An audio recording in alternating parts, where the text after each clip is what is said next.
Hi, I'm your host Vasco Duarte.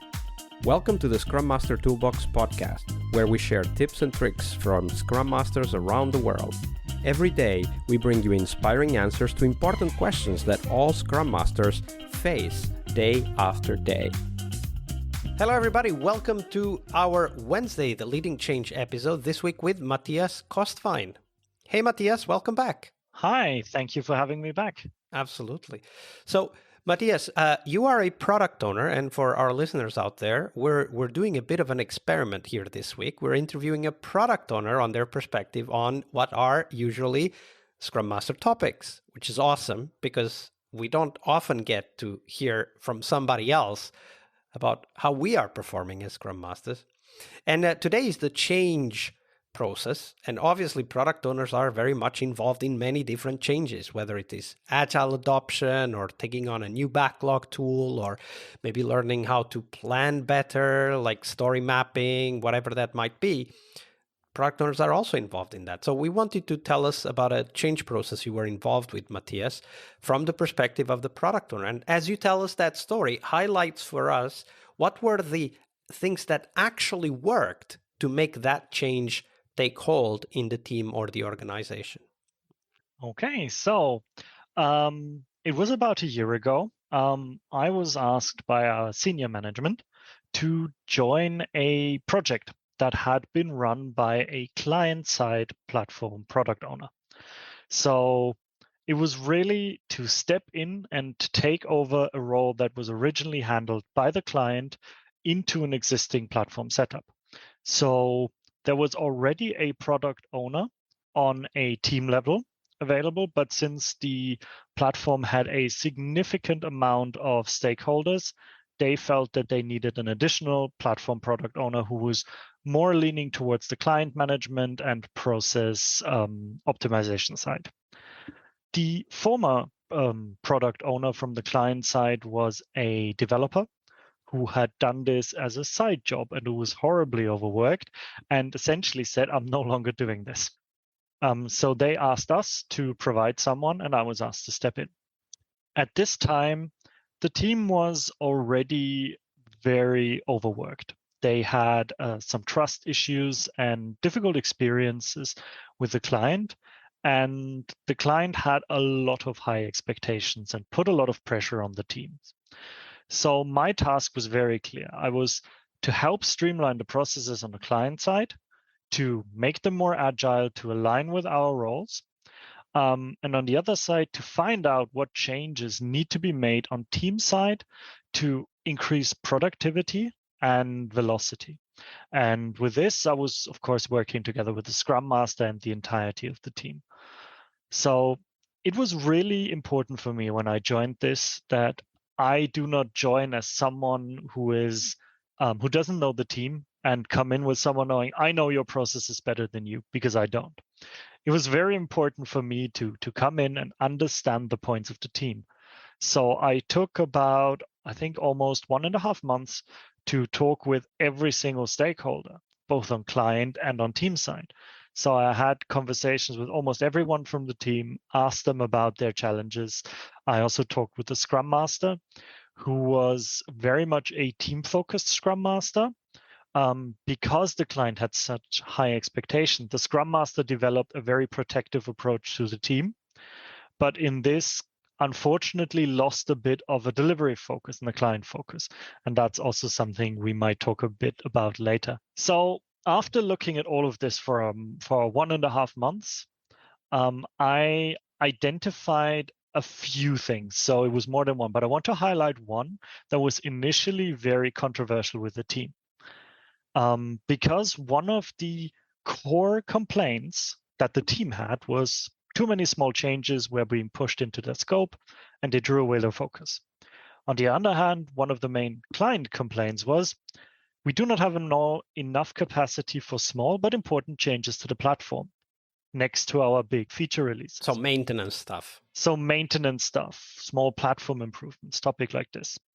So what I decided to pitch to the team was a Kanban-based release stream and said, Scrum works really well for us right now, but let's step away for a moment and look at what we can do to have a continuous improvement stream.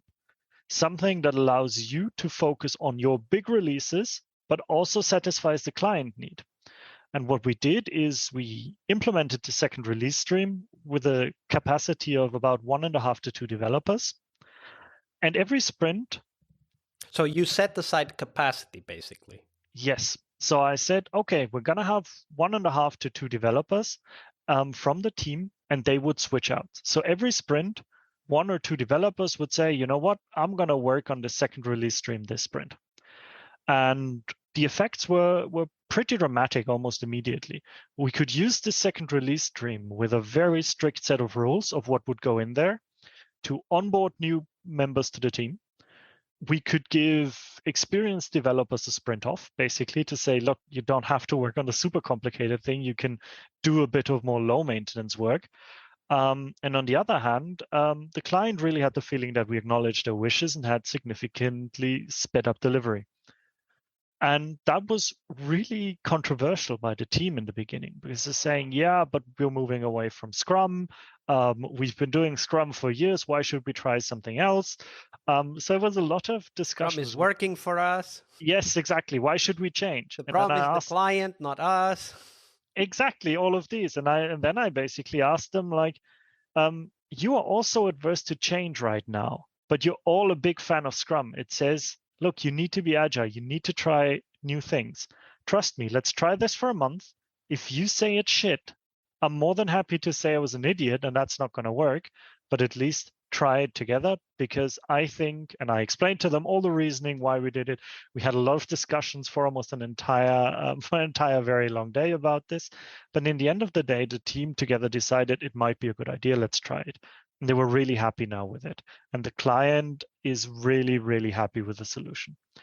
And that is so simple. Like when you said the change was controversial, I started to imagine kind of brainstorming in my mind already. Why would it be controversial? And then when you started describing the reasons why they said, why should we do this? It then became obvious to me, right? For them, it was that somebody else outside the team, because you were still an outsider, you had been there for only 1.5 months, right? Yes. Somebody else from outside the team comes in and wants to please the client and screw with us. Exactly. Why should we change? Why doesn't the client change? It's their problem. Yes. Right?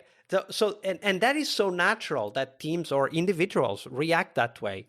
But what I really like is this approach that you took, which is first, you don't do this as the first thing you come in, right? You spend 1.5 months with the team. They know you, you know them. You've proven to them you can help them because you've done it in practice as a product owner. And once you know more, you explain the reasoning, right? That's what you said. You conversed about it for an entire day.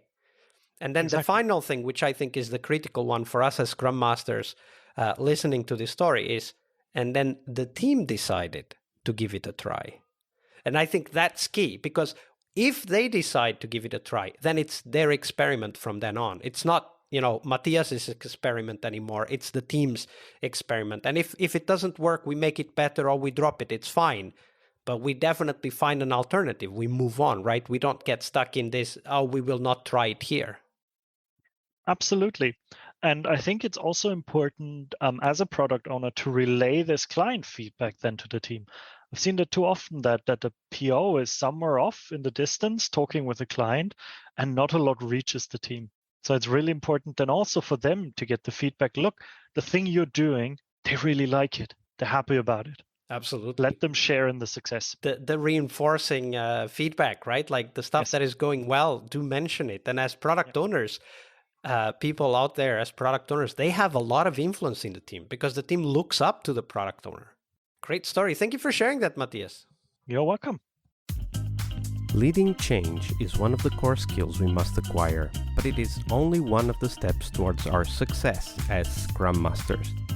Tomorrow, on Success Thursday, we will talk about how to define success for the Scrum Master role. We'll cover tips on how to measure your way to that position, and most importantly, how to develop that focus on continuous improvement that is as important for Scrum Masters as it is for teams. See you tomorrow. We really hope you liked our show. And if you did, why not rate this podcast on Stitcher or iTunes? Share this podcast and let other Scrum Masters know about this valuable resource for their work. Remember that sharing is caring.